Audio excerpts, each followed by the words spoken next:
across a video recorded by Roland Martin from Roland Martin Unfiltered, and also they're founder of the Black Star Network.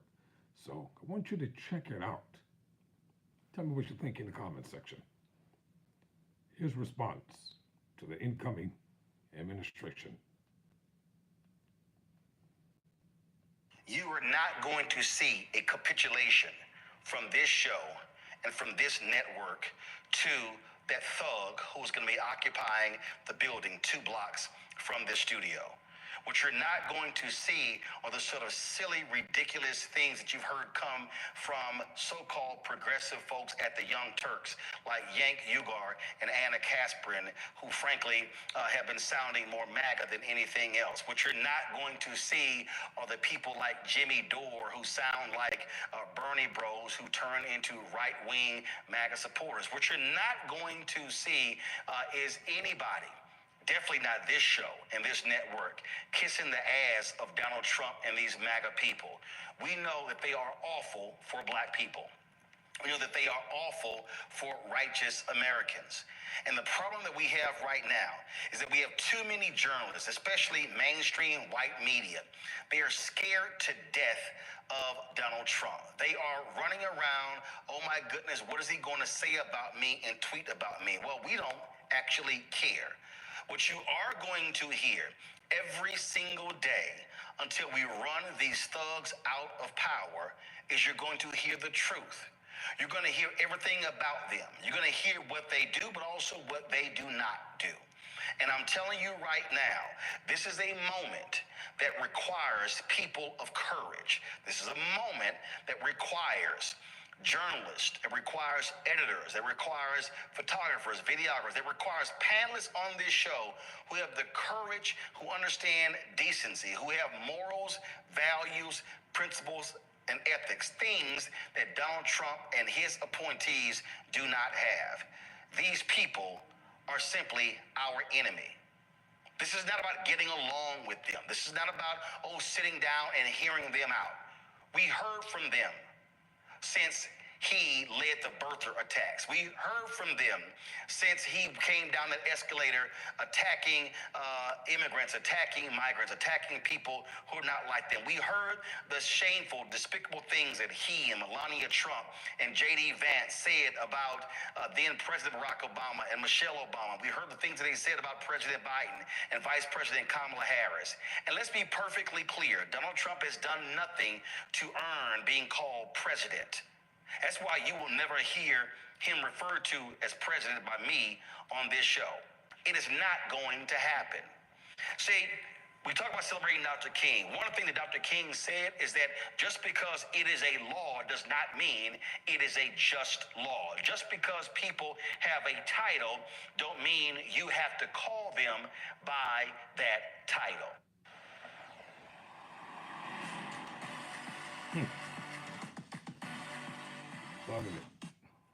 What is required in this moment are people who are willing to be truth tellers. What is required in this moment are people who are not willing to bend the knee, who are not willing to bow down, who are not willing to accept people who are in power just because they are in power. What it requires are people of conscience, people of faith who have integrity, who have morals and values. What it requires are people who understand the stakes. Because you cannot be a black journalist, you cannot work in black-owned media if you don't have the courage of a Frederick Douglass and an Ida B. Wells Barnett and a Robert Abbott and a John Sinstack and a Louis Martin. You can't have the courage of an Alice Dunnigan. You can't say you don't have the courage of an Ethel Payne and a Chuck Stone and a John H. Johnson and Lerone Bennett and a Simeon Booker. You cannot say you don't have the courage of an Earl Graves and an Ed Lewis and a Gordon Parks and a Susan Taylor and the brothers and sisters who ran newspapers and magazines, who worked in black radio, the early pioneers of African Americans in television. See, if there's any moment to actually show who you are. It is when you are facing fascists, when you are facing racists, when you're facing white supremacists. Now is not a moment for people of integrity to run and cower. Days after the election, there were people who said that they were just so despondent, angry, and depressed that they were giving up. I heard that from folks who were baby boomers and Generation X and Generation Y and Gen Z and millennials and now Generation Alpha. But you today cannot be somebody who is willing to run and cower and give up and move somewhere else because you don't like what is going on. Do understand, every single one of us with breath in our body today stands on the shoulders of ancestors who could not afford to fly off with their passport, who could not afford to go somewhere else. And so if you truly say you're a person of integrity and you care about the ancestors, well, have the guts and the courage of a Paul Robeson. Have the guts and the courage of a Harry Belafonte. Have the guts and the courage of a Ruby Dee and an Ossie Davis. Have the guts and the courage of individuals who understood how they were being attacked. Understand having the courage of a Josephine Baker, of a Martin Delaney, of a William Monroe Trotter who was thrown out of the White House by that racist President Woodrow Wilson. Now is the moment when we will see the folks who actually are freedom fighters and the folks who have been playing imposters. Now we're going to see whether we have people who truly care about the downtrodden, the poor, the oppressed, the folks who have no voice, or whether or not you're going to suck up to power like Mark Anderson and Elon Musk and Peter Thiel and Mark Zuckerberg and Jeff Bezos. Folks, you heard me say when he was there last time, this means war. And this means a greater war than it was last time. This is about being in the battle for the soul, not only of the nation, but the soul of the world. And now is not the time for the weak and impotent. Now is the time for folks who have strength. $3 million in bonus money. That, people, is where we have to be. And my last, heard me say when he was there last time, this means war. And this means a greater war than it was last time. This is about being in the battle for the soul, not only of the nation, but the soul of the world. And now is not the time for the weak and impotent. Now is the time for folks who have strength. And that, people, is where we have to be. And my last point, when Bill Russell, and I'm wearing his hoodie that celebrated his 90th birthday, when Bill Russell, when the Celtics told him they were going to retire his jersey, Bill Russell said, I will do so under certain conditions. First and foremost, it will not be a public ceremony. Bill Russell said he was not going to stand there at half court and have thousands of Boston Celtics fans yelling and screaming and clapping when the city of Boston was violently racist in how they treated him. He said, I will only allow my jersey to be retired if the stadium is empty.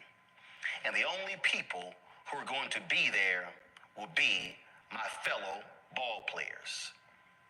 Red Auerbach had to agree to those terms in order for Bill Russell to allow his jersey to be retired. But did you also know that Bill Russell, when he was inducted into the Naismith Hall of Fame, didn't show up? Bill Russell didn't show up because Abe Saperstein, who led the Harlem Globetrotters, had already been celebrated. And Bill Russell said it was Abe Saperstein who contributed to black ball players not being in the NBA because he said he would not bring the Harlem Globetrotters to a city, to an NBA arena, if they drafted black ball players. See, Bill Russell was a man of integrity. Bill Russell was a man who got on one knee with the Presidential Medal of Freedom around his neck to stand in support of Colin Kaepernick when he needed. What is required today of folk who have the intestinal fortitude, who have the consciousness, who have the care of a Bill Russell. This moment in time. If you have ADHD or you just can't focus on schoolwork, this app is perfect. No one cares about these commercials. Whatever. That's why I skipped them. I don't care about them. Only allow my jersey to be retired if the stadium is empty. And the only people who are going to be there will be my fellow ball players. Red Auerbach had to agree to those terms in order for Bill Russell to allow his jersey to be retired. But did you also know that Bill Russell, when he was inducted into the Naismith Hall of Fame, didn't show up? Bill Russell didn't show up because Abe Saperstein, who led the Harlem Globetrotters, had already been celebrated. And Bill Russell said it was Abe Saperstein who contributed to black ball players not being in the NBA because he said he would not bring the Harlem Globetrotters to a city, to an NBA arena, if they drafted black ball players. See, Bill Russell was a man of integrity. Bill Russell was a man who got on one knee with the Presidential Medal of Freedom around his neck to stand in support of Colin Kaepernick when he needed. What is required today of folk who have the intestinal fortitude, who have the consciousness, who have the care of a Bill Russell. This moment in time will challenge every single one of you, and it will show what kind of person you really are. Will you make excuses and stand with the wretched, evil people who are about to occupy 1600 Pennsylvania? Or will you be one of the people staying on the outside, making it clear that you're going to give them holy hell every single day they're in that building? Rest assured, you know exactly where I'm going to be. Right here, 2 blocks away, outside those gates, willing to kick their asses every single day for the next 4 years. What the work can we do? Join our Green and Funk fan club. And there you have it. See if Roland has anything else to say. Well, there you have it. Tyrone Bowman Live. Thanks for watching. Have a great evening. Kindly subscribe to Tyrone Bowman Live. Never surrender. Never quit.